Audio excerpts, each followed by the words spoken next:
But where I get more pushback is from, well, what happens to rural? Well, we've got 50 years of data now that says actually we have lost more beds in rural than we do in our suburban areas. And if you look at just what's happened in recent history up here in northern Kentucky, there was a hospital in Owen County. St. Elizabeth's bought it and they closed it. So those people now don't have the emergency services. Where do they go? And I asked this very question to the CEO, and he's like, anybody could have bought that hospital.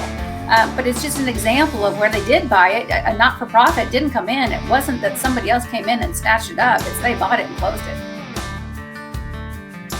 And welcome everybody to the Andrew Cooperrider Show. Of course, I'm your host, Andrew Cooperrider. Thank you for tuning in today.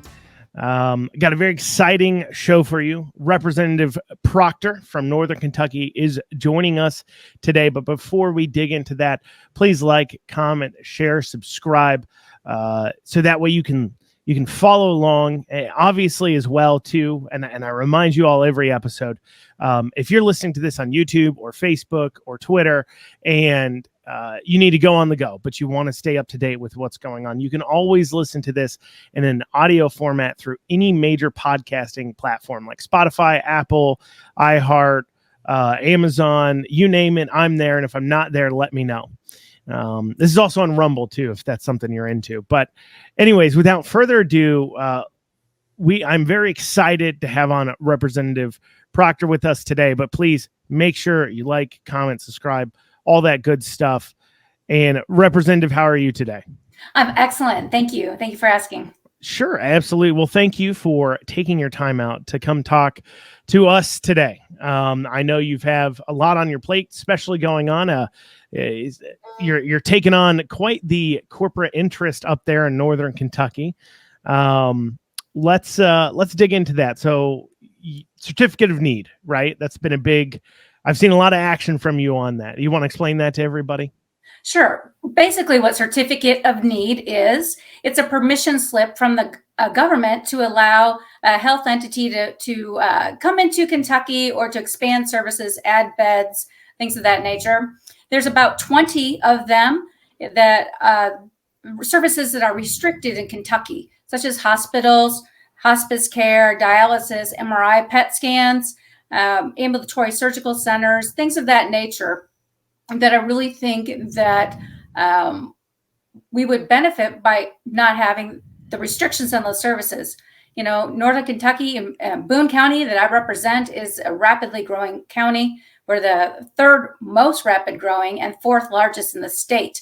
So because of our needs have increased so much, I believe that it would benefit people to have choices in healthcare and have more availability than a single healthcare provider. So what is, do you know how, so certificate of need, right, is where you're asking permission to operate. How does the state government, how are they going about ascertaining whether or not you should be allowed to operate? So let's say, I say, hey, Northern Kentucky, big area. I think you only have one hospital system up there, right? St. East? Correct. Okay. You've got one hospital system up there. And I say, you know what?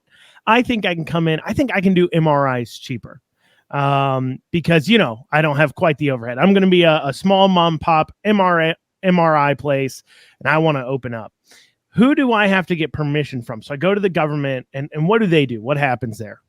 You have to apply to the Cabinet of Health and Family Services, and you have to make an application, which is really quite expensive. And then it goes through a process to determine if it's a substantious or non-substantious review. And that gets really complex and into the weeds. But basically, it comes down to a single person says, yes, you have the need, or no, you don't. And what they're looking at is whether or not the area needs it. So how do we have a place like Northern Kentucky where it's pretty populous, pretty popular area, right? How is it that it has one hospital system? Is St. East paying off the government to keep out competition, or are they? What's going on there where they're able to stay on top of those things? And because, you know, like here in Lexington, we do have several hospital operating systems. Now we have an issue in Lexington with ambulatory services, which is also a certificate of need problem, because we have, you know, well, I'm sure. Were you in the legislature when they tried to move the ambulance board over underneath the hospital board? No, that was before my time, but I'm familiar with that bill. It was House Bill 777. Yeah, and they were it was to do with the hospitals were getting upset because if you were like in a nursing home, let's say, and you had a medical emergency, and an ambulance took you to the hospital, but you need to get an ambulance back to the nursing home, because you were maybe at that level of care where you need to be transported in that way. Well, in order to get you back to that nursing home, they had to wait on an ambulance to come. Well, the ambulance is dealing with this or that. Obviously, they're prioritizing, you dying on the side of the road from a car accident over giving a ride to somebody who's stable. And the hospitals were really upset that their beds weren't getting cleared out fast enough. And so they wanted to bring in, and they wanted to prioritize you dying on the roadside at the same as a person needing transportation. And which all that could be solved if the hospitals could just have their own ambulance to transport people back. But ambulatory services fall under certificate of need. So rather than getting rid of certificate of need, they said, let's just, if you're dying on the roadside, look, this lady needs a ride, right? So, and that's, an example here in Lexington. But how is it in Northern Kentucky? You have one hospital system. Is it extreme corruption? Are they paying people off? What's going on? Well, I can't speak to that because I don't have all the inside details of that. But my understanding with certificate of need, it basically, you have a quid pro quo with the government. You get paid, into higher Medicare, Medicaid rates compared to just a straight physician, so that you are able to, it's a hospital's compensation for taking indigent or people who are unable to pay. So that would be my guess as to why it is. The government realized that there was this created back in the 70s, and the idea was to increase accessibility, affordability, and to improve the quality of care. Well, even by the 80s, the federal government's like, nah, this isn't really working out, and they repealed it. So many states did repeal it. The state I came from, I'm originally from Texas, and where I worked in a not-for-profit hospital. It was a 119-bed freestanding hospital that treated catastrophic care. We were in the medical center in Houston. By the statutes that are there, you have to, when you are in the medical center, you have to take a certain percentage of people who aren't able to pay. But we were able to specialize, and this freestanding not-for-profit hospital was able to be successful for many years and was in the top 3 to 5 consistently every year for rehabilitation hospitals in the nation, even though we had much larger hospitals like Memorial that was next door, or Ben Taub, or St. Luke's, or MD Anderson. So why that happens here, I don't know. I know that the Christ tried to come across several years ago, I believe it was 2017, to buy the old Drawbridge Inn, which was a $23 million property that they were willing to establish a hospital, apartments, restaurants, things of that nature to really provide economic growth there. My understanding is that it goes through a court, and it was really a judge determined, no, you guys can't come in. So I think that's part of it. The government does reimburse at a higher rate for a hospital system like that so that they can do what they claim is their charity care and things like that. So that kind of gives us some idea of how they're holding on to it. But so your point is look, we got to get rid of this, allow more free market opportunities to come in.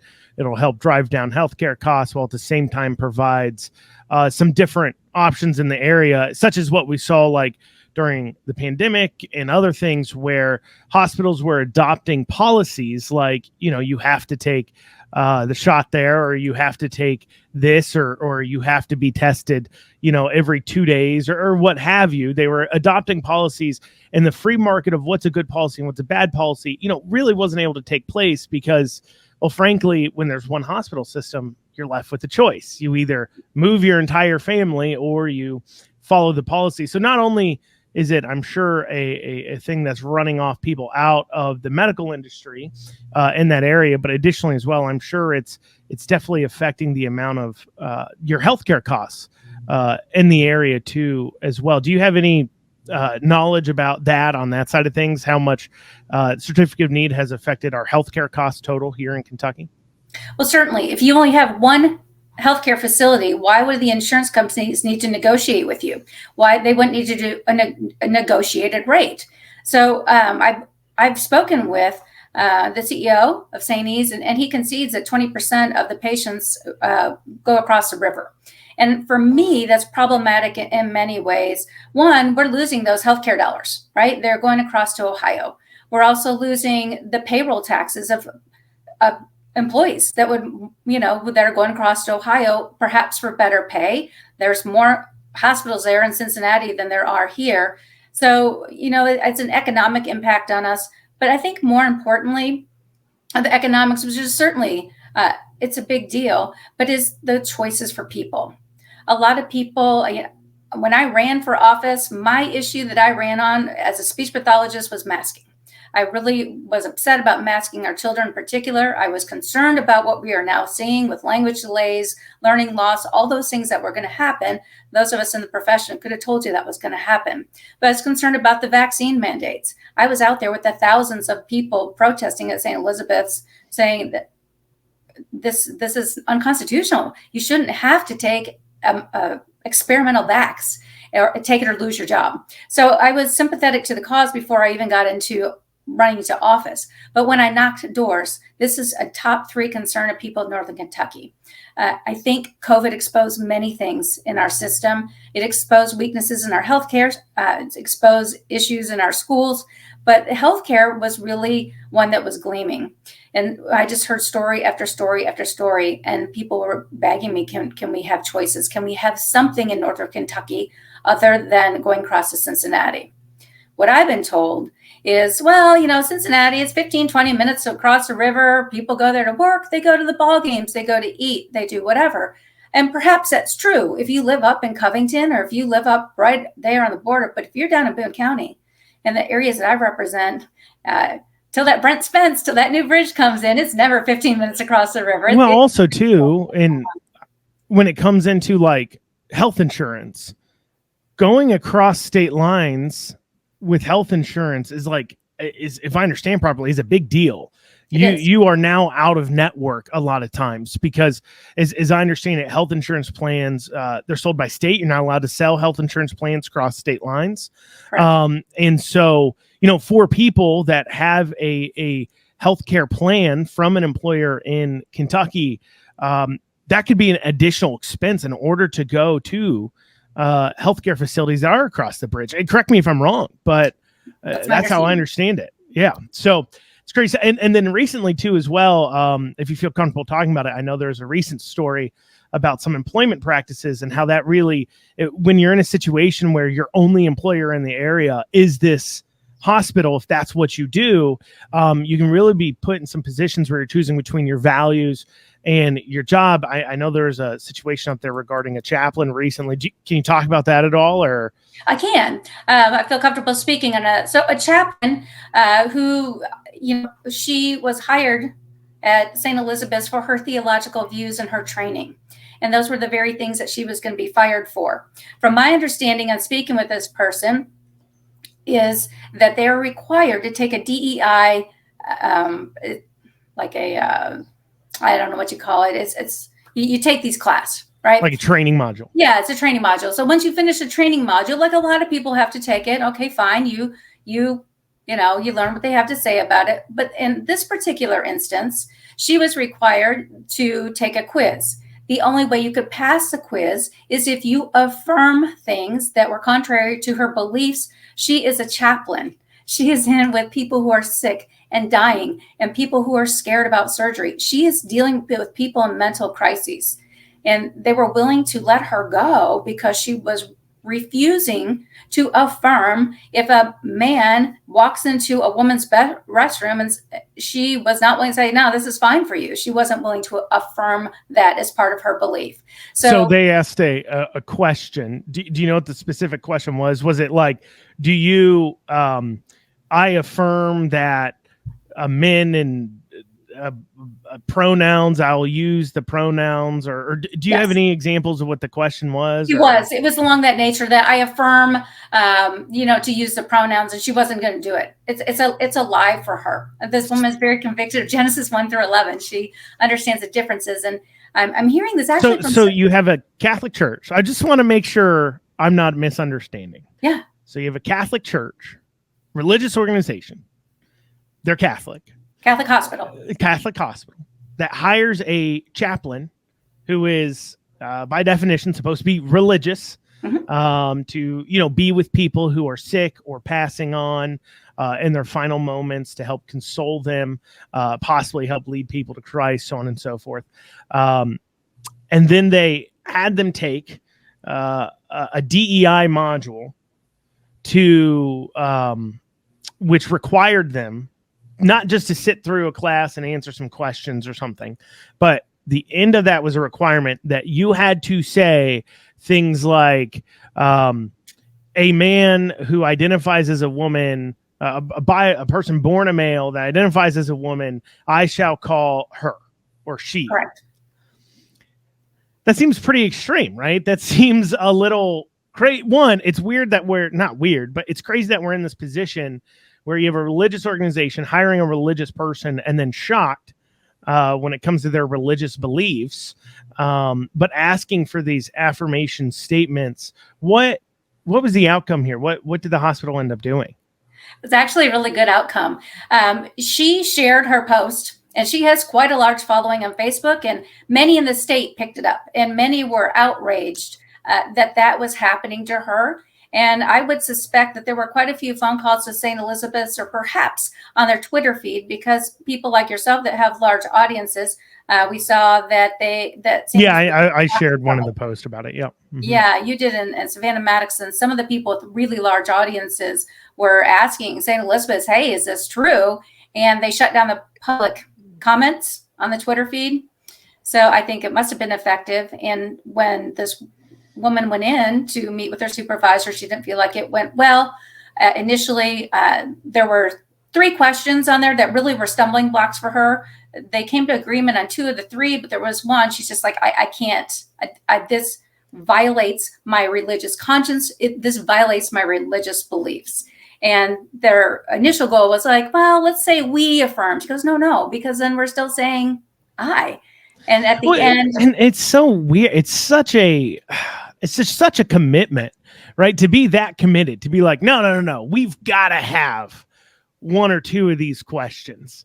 It's just, you feel like you're living in a crazy time. You feel like you're living amongst all these incredibly brainwashed people, where you're just like, what connection, where you're even admitting like, yeah, we'll change 2 or 3 of those. I see that they could be an issue, but we really need you to wear the ribbon. We really need you to say this. And it's so strange, the commitment there, because where is the public pressure? I mean, what pressure has St. East received publicly to make sure that all their staff are affirming that they are, that men can become women? I haven't seen a great public outlash and pressure about it. Have you? I have not, just from this one chaplain, but at the end she was able to resolve it. They agreed that if I'm saying pressure from the other side. Yeah. I'm saying we give out the pressure when they do things like that, but there's no pressure. I don't see protests where they're like, respect my pronouns, like outside of hospitals all that often. Maybe I'm in the wrong part of town, but I just don't see. Do you see those ever up there? No. Okay. So I'm not. So it's so weird. They just had this innate desire and belief to do this. They're getting no public pressure to do it. And then because of things like certificate of need, they're in a position where they can kind of force this down on their employees, because where are their employees going to go? Exactly. She was the only chaplain that pushed back on it. The rest went ahead and went with it because they needed their jobs. So she needs her job too, but her convictions were stronger than her desire for a paycheck.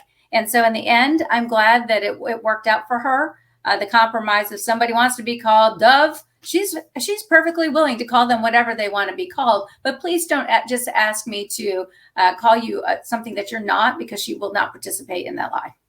Well, and the pronoun game is kind of crazy anyways. But so what has been, so you're pushing back on the certificate of need. Now, I've seen some things like where you're going to city council meetings or something. Can you, if I'm picking it up, you're getting city councils, which is great. by the way, that a legislator isn't just like, all I can do is propose bills and vote on them, and then I go home and that's all I do. I mean, you're kind of an activist legislator in this way, that you're actually getting out there and doing this. But so you're going to what is it? You're going to city councils, you're going to county fiscal courts, and what are you trying to get them to do?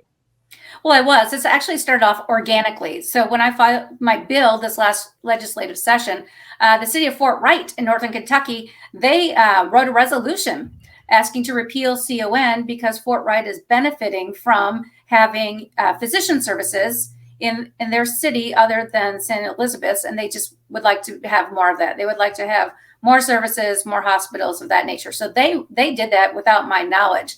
I found out about it, talked to the mayor, and I thought, well, that's a great idea. So I did. I went to several other places. I went to Erlanger, and they wrote a resolution to reform certificate of need. That was a packed out place, a lot of representation from St. Elizabeth. Certainly all the higher ups, the CEO and down were there, but the people were there. And the people real quick, yeah. Since they were there and you're having this public meeting regarding this, what is the argument? So we know, so on this side of things, right? Yeah. We know certificate of need was originally put in place because these rural areas, they're trying to push hospitals out to underserved rural areas and not just have them all built up in one area, right? Because the idea being is, standard economics. Why do you always see restaurants right next to each other? And have you ever seen that like beach module where it's explaining the economics of positioning of businesses? Have you ever heard of that?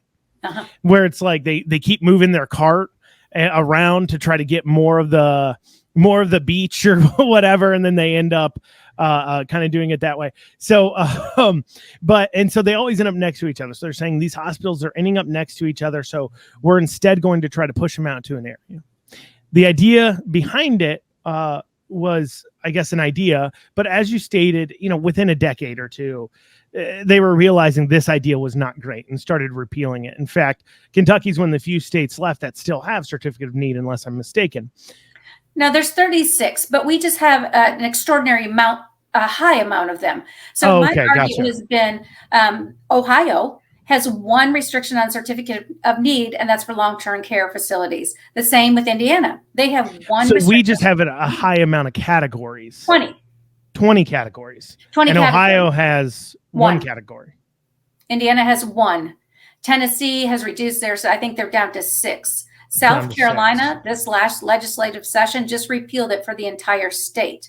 West Virginia, this last legislative session, made some significant gains as well as reducing theirs. So we were surrounded by states that don't have very many restrictions, and yet we hold on to our 20. And I think it hurts Northern Kentucky more, which is why it's such a bigger issue. Right, because you have the city across the bridge. Well, and we're a large population area. We're larger than y'all in Lexington, and yet we've got one system.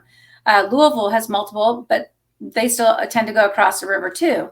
So that was the reasoning for going to the city council meetings, is to help drive awareness, not only here for people to know, but downstate. So they can also too, I mean, if problem. Well, not only do you have, I mean, as you stated earlier, you've got 20% going across the river in northern Kentucky. So not only are you losing 20%, that's 20% of people who've said, look, I'd rather get care in Ohio than Kentucky, the state I live, which that alone should say something. On top of take the whole, states competing for tax revenue bases and everything else, take that all out of it.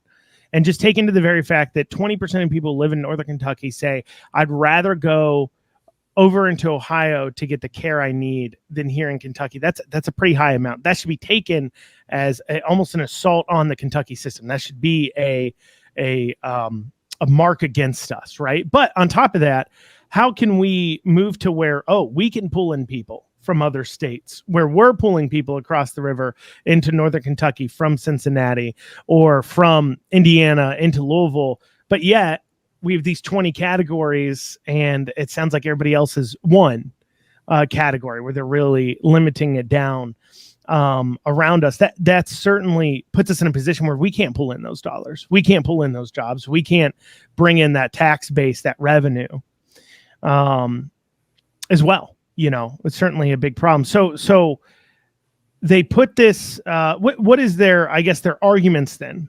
So St. East comes out to these places. what is their argument for why Kentucky needs 19 more certificate of need categories than Ohio does? I mean, I know it's really about money to them, but they can't say that out loud. What are they saying out loud?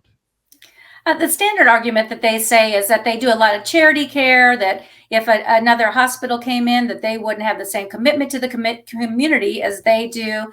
They are concerned about what they call cherry picking, where hold on a second. So they are threatening to do less charity work if we allow another hospital to come into this area? Perhaps not so directly, but indirectly. Indirectly. Okay. Gotcha. Okay. So they're saying that, look, if you don't allow us to have this monopoly on healthcare, then how can we afford to offer all the free healthcare charity work that we do in the area? Because now our prices have to go lower. Correct. So in a way, St. East is taxing the residents of Northern Kentucky in order to pay for the charitable health care that they decide they want to do. Well, every hospital has to do charity Sure, care. Sure. Yeah. So, I understand that. You have to do charity. But what I'm saying is they're saying that we will have to do less, right? I mean, obviously, somebody comes into your hospital, you have to treat them, right? You don't have a choice there. And then we all as customers have to pay for that when people don't pay their bill, and that gets reflected in our prices. But my point being here is that they are essentially admitting that we charge higher prices because we have a monopoly, but those higher prices allow us to do more free healthcare in the community. Well, free healthcare and other things, they are a very large sponsor of our paper of record.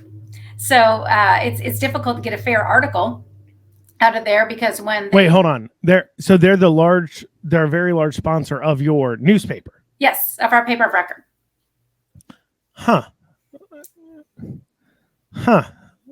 That's interesting. Okay, so it's it's hard to get a fair article. Oh, certainly. So what is their other arguments? Because I've heard some crazy ones from legislators that are doctors that I've challenged on these things. So I'm curious what they're saying up there. The cherry picking, if that some for-profit will come in and they will do services that are more profitable and take those away from St. Elizabeth's is one of their big ones that they often say. That's usually the top one. So we do so much in the community, and the cherry picking and, competition doesn't make it better. They've actually said that. They sit up to their employees and say, you're going to lose your job if other hospitals come in, which on its face doesn't make sense. It's economics 101. Wouldn't their jobs just move over to the other hospitals? Perhaps where they would maybe get paid more. When there's competition, wages always go up, right? Yeah. So I think they're concerned about that. I mean, no doubt there is a healthcare shortage. COVID really it took a lot of our nursing out. It's been very difficult to replace. I am sympathetic to that, but I'm wondering how many barriers were put in place that made a lot of those nurses leave. Well, also too, there's giant layoffs at the beginning, right? So of COVID, there's big layoffs of healthcare workers. Correct me if I'm wrong.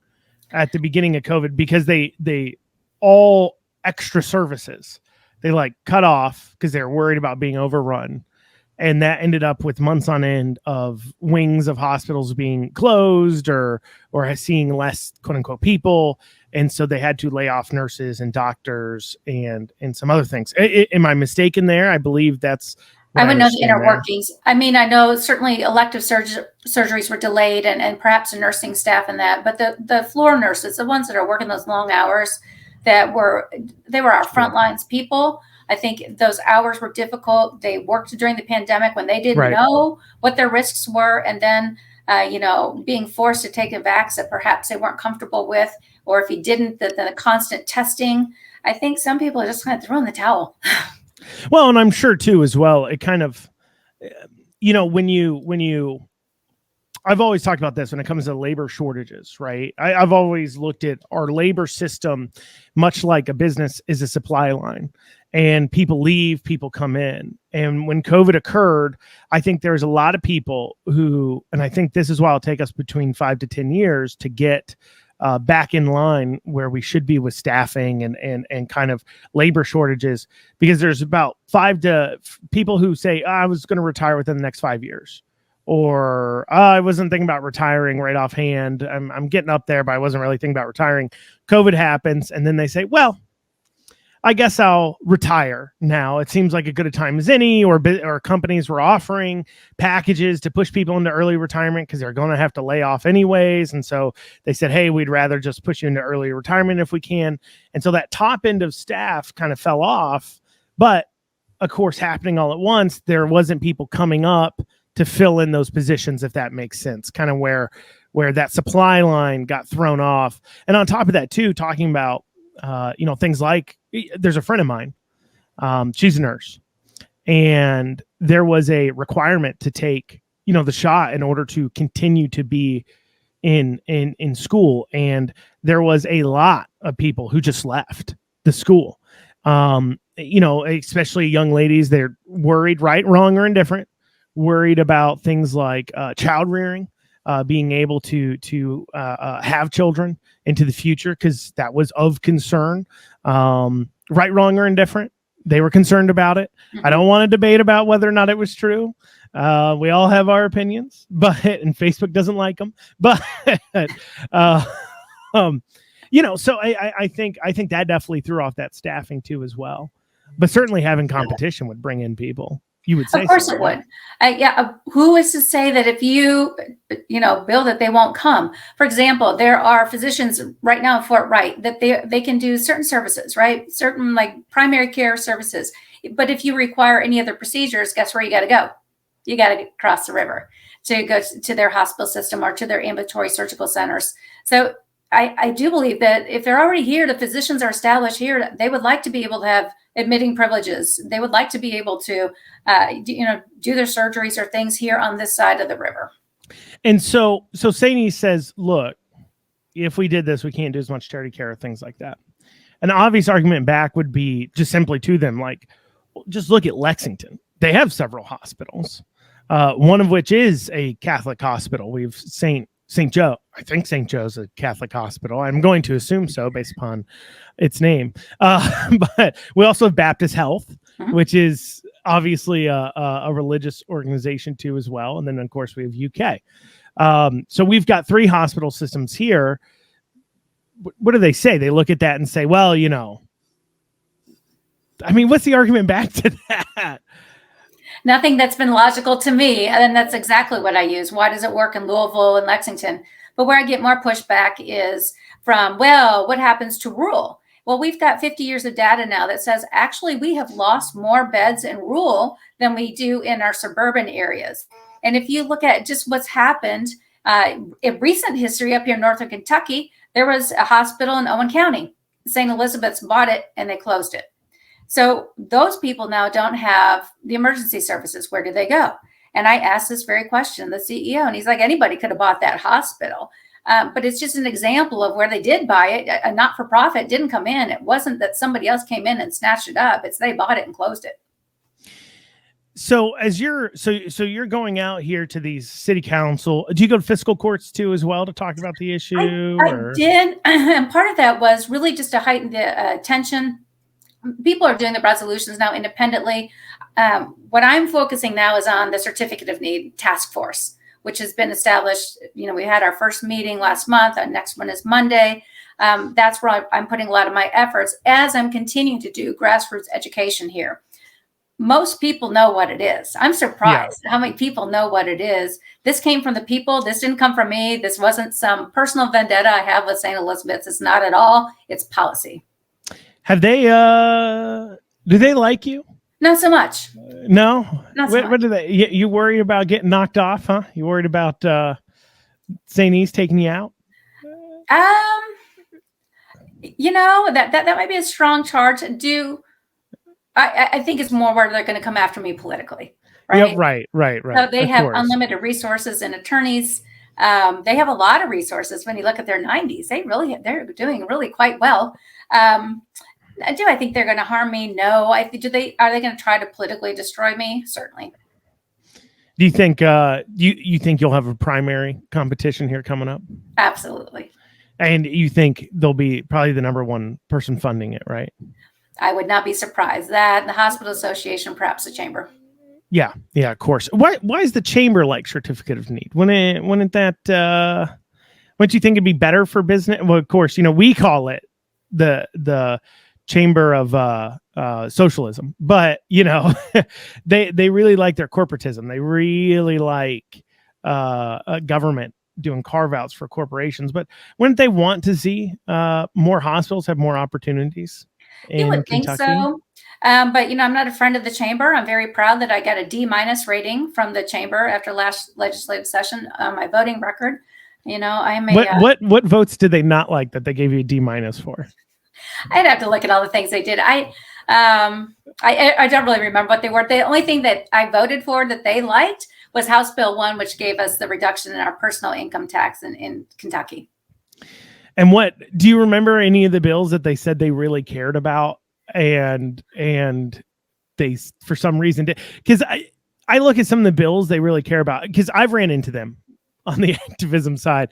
They don't like me over they wanted to require every student to fill out the FAFSA form in order to graduate high school. That was very important to them. And, I was like, look, this is a violation of the Constitution. You're forcing parents to turn over information that otherwise would be protected by warrants to the federal government. Like that's clearly a violation. But outside of that too, even outside the constitutional aspect, maybe it's not the best thing. Here's always been my argument too. And I can say this now that I'm not running for office, and you don't have to agree with me. Perhaps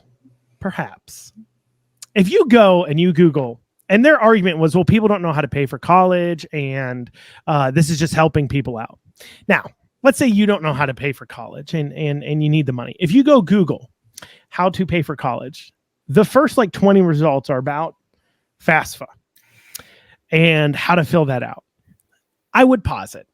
You don't have to agree with me. You can just stand there stoically. But I would posit, if you can't Google how to pay for college and then figure out the FAFSA exists and fills it out, maybe you shouldn't be going to college. Now, that's just, maybe it's not the best choice for you. Maybe that's not your path. Maybe you're not ready for that level of learning, but that's just something I posit. You don't have to agree or disagree, but I think forcing them to fill out a FAFSA lures a bunch of people into going to college that otherwise wouldn't, because you got a FOMO thing. Like, oh, I get a free $8,000 for going to college. Well, $8,000 a year is $8,000 a year I get for free. I better go find out if I go to college, and then, maybe that college, maybe it's cheaper. Maybe it's only $12,000 a year. And they're like, well, that's only $4,000 a year. I can get a loan for that.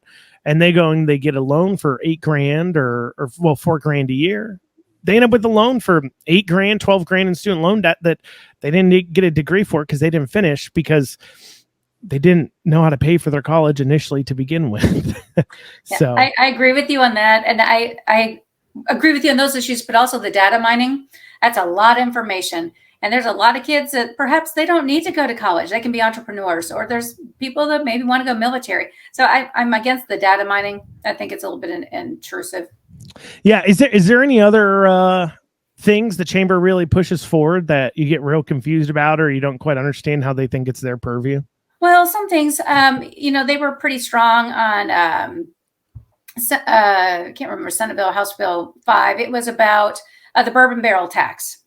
Now, I agree. I don't like a tax on something in production. However, when you have entered into IRBs and you have made an agreement with these counties and they have structured their system based on these agreements, and then after a few years... For everybody, we should pause real quick and explain this, right? I know what you're talking about, but we should pause real quick and explain that there was a tax counties could charge per barrel of bourbon that was aging in their counties. Correct. And you take counties like Nelson County. Nelson's a big one. So they've got a lot of barrels there that were aging, and they entered into tax reduction agreements with these distillers to say, come here and we won't charge you occupational tax, or we won't charge you property tax on this area. We won't charge you a property tax for this amount of time. But instead they had this barrel tax that would make up the difference. And this was what helped fund their schools and things like that. Well, this last session, the legislature came through and they removed that tax per barrel ability from the county. But these counties have made these deals based upon the idea that would come in. And so now they're not paying that property tax, but also now they're not paying the barrel tax that the counties even made the deal first to get into. So we want to make sure we explain that. But anyway, you're saying that you're really confused, or you're kind of, you understand the plight of not being in production, but I do. But the economic impact, Nelson County in particular, was going to lose $6.5 million. So that was really going to close fire departments, schools, libraries, lose sheriffs, jailers. So for me, that was an issue. So that's where I was very conflicted for those people. Do I agree with the tax? No, I don't. But this was what had already been established. So I just felt like it was a deal that they had reneged on that left Nelson County kind of high and dry. Right. Right. So Chamber wanted that one. Right. And of course they wanted it for their bourbon people because, well, and you sit there and people wonder how these things operate. Look, if the Chamber's able to turn around and say that's 6.5 million. So if they're able to say, look, we saved you 6.5 million, the bourbon companies, okay, here's $4 million a year. We'll give you $3 million a year because you saved us 6.5. So we'll give you $3 million a year, in donations to the Chamber, which then they can take that money and turn around and get more of their legislators that they want elected. And that, of course, gives them more power as far as it goes. It's a kind of a power play. Any other bills that they really push on that I think they were behind the gambling, expanded gambling as well. Well, let's be precise. Expanded gambling only for Churchill Downs? Their specific chosen people. Yes. Right? Yes. Let's be clear here. Right? They don't want you and I to be able to open up a gambling place. Correct. They want to continue, which is so hard, right? That's such a hard needle to thread. Well, I guess for somebody like me, because I'm against the idea of gambling, generally speaking, and mainly it's because we provide so much financial assistance to people. And it's so, the argument would be, well, it's a free will. They can choose to do what they want with their money. And you're right. You should be able to do that.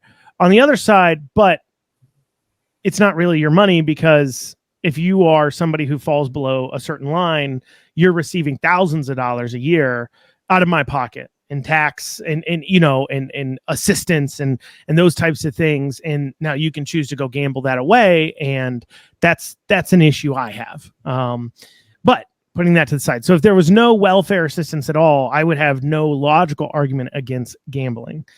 Now, that being stated, the problem we have now is it's not that Kentucky doesn't have gambling. It's that Kentucky has a monopoly on gambling that's government enforced. Correct. And so now that becomes a real issue, because you're like, I'm generally, not you, but I'm generally against gambling, but at the same time, I really am a lot more against government protected monopolies. That's what it came down to for me as well. I'm a Liberty girl. I could care less what you do in your free time. If you want to gamble, go blow your brains out. Go ahead. But it's not for me. But I think it's my job as a legislator to tell people what they can do with their money. That's not my job. But why I voted against it was because of the very monopoly it created. We just handed the HHR a really nice monopoly at the same time banning gray machines from our mom and pop, and that were shut down. Do you know how much money some of those were generating? Like a good friend of mine, he owns like several gas stations. Mm-hmm. It was something like, he was like, yeah, I'm pulling in like $6,000 a month per store off these gray machines. My mom and pops weren't getting that much. They were I'm like, oh my gosh. But they were getting like maybe $1,800, just enough to keep the light bills on. Sure. It's mainly in my area. It's in restaurants. And I didn't even really know what they were. I've never paid attention to them. I've never seen anybody playing them, but obviously I became aware. But for me, it was how do we shut these down and kill our small businesses that needed these that you've already crushed during COVID and yet hand HHR monopoly. I couldn't square that. Well, and it's and that is certainly an issue. And gray machines, they tried to do what HHR did. And they just weren't successful because HHR knew what they were doing wasn't completely legal. Put it in place anyways. But see the mistake gray machines had, the HHR had. So for those of you who don't know what we're talking about the slot machine like machines that are at Red Mile and Churchill Downs and Turflin up there, right? Has Yes. them. And they're slot machines. That's what they are. That's what they look like. But there's like some sort of mechanism and how they decide whether you win or lose that makes it where it's pari-mutuel gambling. So there's already a special taxing program in place for pari-mutuel gambling. And what these horse tracks did is they put in place these machines that operated on some algorithm similar to pari-mutuel gambling, and they called it historical horse racing. I could be way wrong, but as I understand it, it was something like, and you may know, it was something like you randomly picked a horse from a historical race, and then whether or not that horse won or lost, or what they placed as, determines your payout.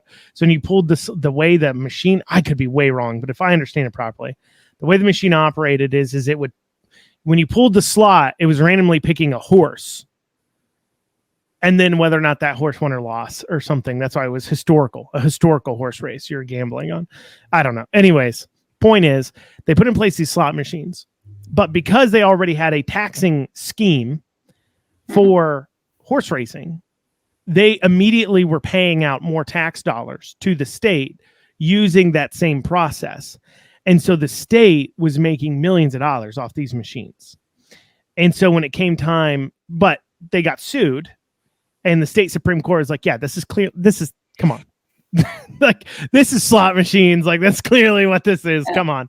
But it was several years. They'd already had these in place.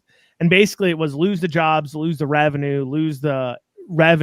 into the state coffers, the revenue into the state, lose the jobs, all these other things. Powerful lobbying group the horse tracks are too as well. Very powerful, especially when they own the Senate majority leader. Anyways, so, yeah, you don't got to talk about that. I can talk about that all day long. Anyways, but so they already had that, so it was either approve it or lose it. But the gray machines, they didn't have that. They're actually lobbying, right, to be able to charge, to have a taxing scheme. It did. So that bill that caused a lot of problems in Frankfurt. There was only a bill that was accepted by leadership and brought to the floor was to ban the gray machines. Representative Doan brought up a bill that would have given us an option to tax and regulate them similarly to they do other machines, and to table the binary choice of you ban gray machines or you don't. And that became quite controversial. The bill that got tabled that called for the ban was called back, and it ultimately passed. And so now our mom and pops lost the gray machines, which are skill machines. They're kind of like computer games. So it just, to me, was... have you ever played one? I have not. I'm not a gambler. No. I played one or two, right? Just to kind of understand what they were. Yeah. There's come on. There's no skill involved. So it's so weird. So you can see the next puzzle. So before you gamble, you can see the next puzzle, and it's like a tic-tac-toe board, right? Okay. With 3 across, 3 this, 3 diagonal. And all you got to do is pick 3 in a row. So you can see the puzzle for as long as you want. Mm-hmm. It's a tic-tac-toe board. You have to pick 3 in a row, and you can see the next game before you put the money in. And so what you're really paying for is to see the game after that one. So even if you have a loser and it's a loser, you'll pay the 1 or 2 pennies or whatever, so you can see the next board, because that one might be the winner. So you know, they can get cute with it and call it a skilled machine, but ain't no skill involved. My 10-year-old could easily walk away winning every single one of those. Your 10-year-old's not allowed to play. No, he is not allowed to play. Well, nobody's allowed to play, right? Correct. But they're suing in court over it, right?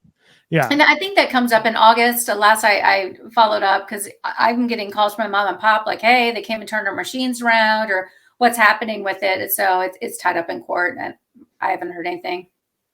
Yeah, it's I don't think I don't foresee a bill making it to the floor to turn those back on. They will have to do it through the courts. How'd you vote on the sports betting?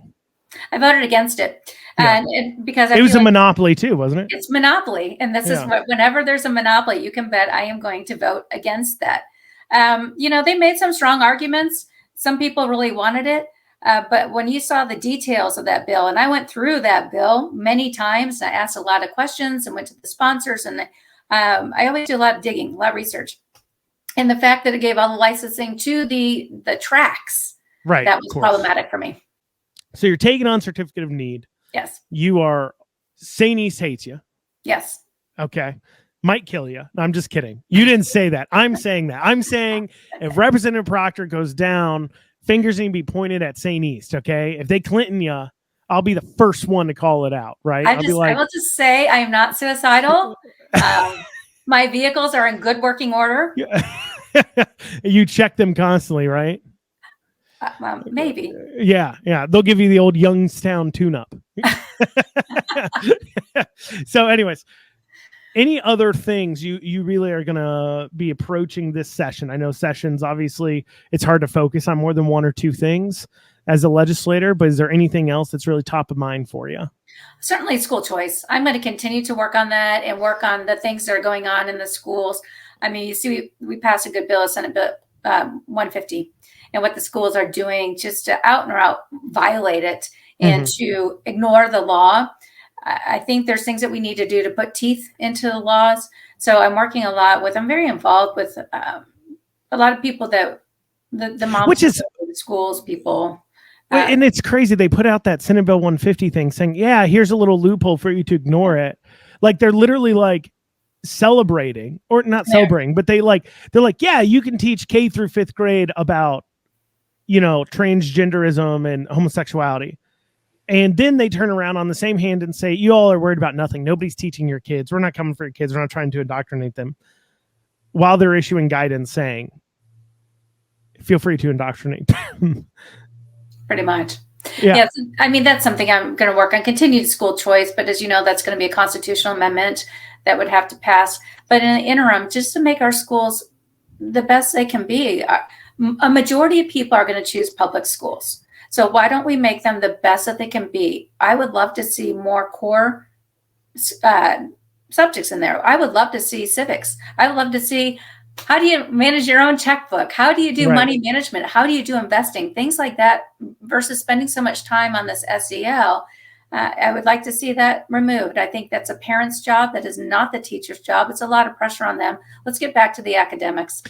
Did you see Jefferson County Public Schools gave like a 27% pay raise to their superintendent? And he now makes like $350K a year. I sure did. I was glad to see many of the representatives from Louisville that at least had a statement about it. And that's high. That's a lot of money you just gave there. It's a lot of money. It's a lot of money, but our school boards are allowed to raise their rates. Our school board just gave themselves a 4% raise to collect more money. We're already paying a lot. I'm not sure what I'm seeing the return, because if you look at our educational scores, I don't think those are something that we should be particularly proud of. Didn't Boone County, was it Boone County that got a charter school 2 years ago? No. It was, I thought it was is there a county up in... It was going to be up at NKU, I believe is where it was going to be. And then with all that went on with the president and all that, it just didn't go. And I've heard from people at NKU, and they said nobody really wants to fund or do something that's a pilot, right? Yeah. They want to know something that's established. So I'm not really sure where that's going. Unfortunate. Mm-hmm. Well, anything else? Any issues? No, those are big ones. Things that people bring to me, and I had spoken to you about these insurance premiums, right? Oh yeah. So that's been really interesting to see that how much money comes in. I'm seeing a lot of that goes to the fire departments. So, but I'm still going to follow up on that Kentucky surplus. Let's follow the money and see where that tax is going. Yeah, it's on my list of things to cover. One of these times, I got to sit down and really dig into some of these, where our money's going, how our money works. I might just do an overall report because, I did that wasteful spending report that really only covered like 10, 15 items. And, and that was while I was running for state treasurer, but I'd love to do that.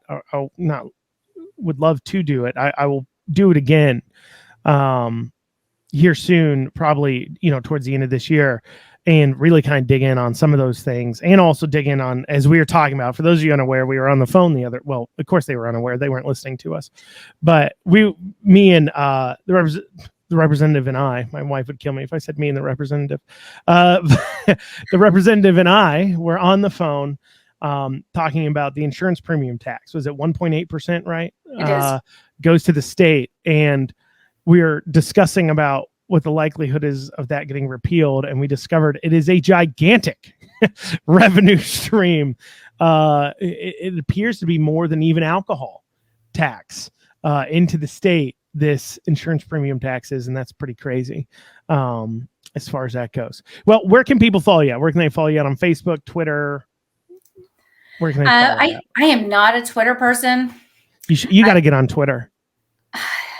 Ever since Elon took over, it's just the reach and so I have 10%. So I have over 5,000 followers on Facebook. I have like under 500 followers on Twitter right now, right? I will post the same exact things, and I will get massively larger reach, likes, retweets, everything else on Twitter than I do on Facebook. I've been hesitant to dive into the cesspool. I'm not really a social media girl. I know some people, that's how they just, their Facebook and Instagram and all of that. I just don't really find it to be hugely helpful. I am on Facebook. I'm not using my political page so much because I don't have any followers with that, honestly. So I use my personal, the Marianne Proctor on Facebook. I don't post a ton. Honestly, I just really don't. That's not where I live. I live out in my community. I am out with people all the time. And if people have questions for you as a legislator, what's your legislative email? Marianne, Marianne .proctor@lrcky.gov. Is it lrc.ky? .gov. Yeah, yes. That one's hard, huh? Or you can just go to her legislator profile on LRC's website, and you can email her there. Well, thank you, Representative, for joining me today, taking time out to inform us on how your fight's going on with everybody. And I want to reiterate to everybody, she seems in good health.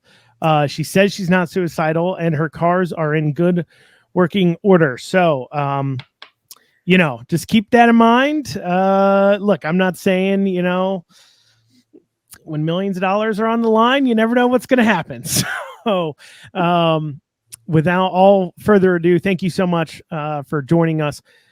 And guys, that's what we have time for today. Thank you all so much. And please, once again, please like, comment, share, subscribe, all that great stuff. Thank you all so much, and have a good rest of your day.